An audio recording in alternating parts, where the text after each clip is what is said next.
Now I would like to introduce an internationally known and respected archivist, a distinguished teacher, past dean of the School of Theater, Film, and Television, also a very dear friend of Teshome's, Professor Robert Rosen. Bob?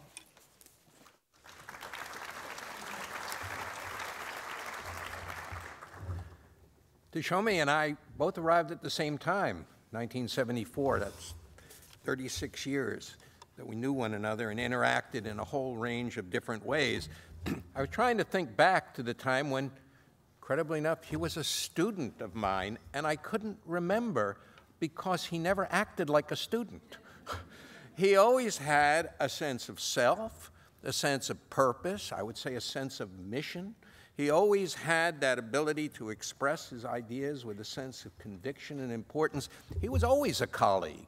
And so the transition from being a student in our school, in our department, to being a faculty member was a perfectly natural, perfectly smooth one. When I was the chair of film and television, and Teshome was chairing the critical studies program at the time, once in a while we'd talk about matters administrative, numbers, budget, what have you.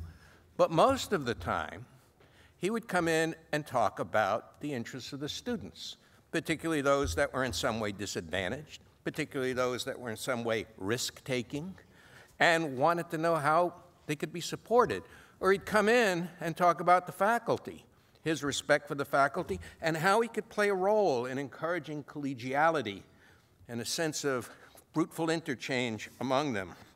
When I became the dean, we saw one another less frequently, but when he'd come across the campus, when we'd be out in the sculpture garden, and he's way on the other side, he'd come across the sculpture garden, scarf flying, hand outstretched, like he was meeting a long-lost brother, and you knew he meant it, because he viewed everyone as his brother and dealt with you with that kind of respect. He'd also say, "What are you thinking about?"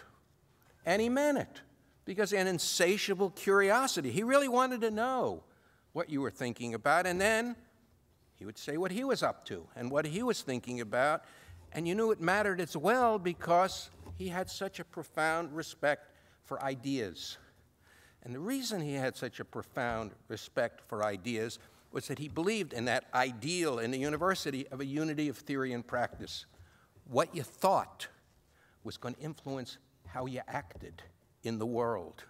And that world in which you acted was in part the social world, where issues of gender and race and ethnicity and social justice were something that film could influence in some way.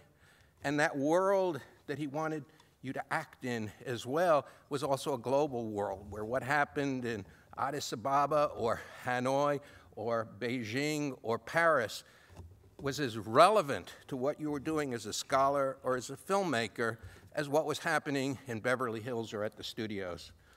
I know, and I want to convey to his family, to whom he had such profound commitment and spoke about so often, that the students, faculty, graduates, everyone on the staff with whom he related as well will miss him deeply. He was one of a kind.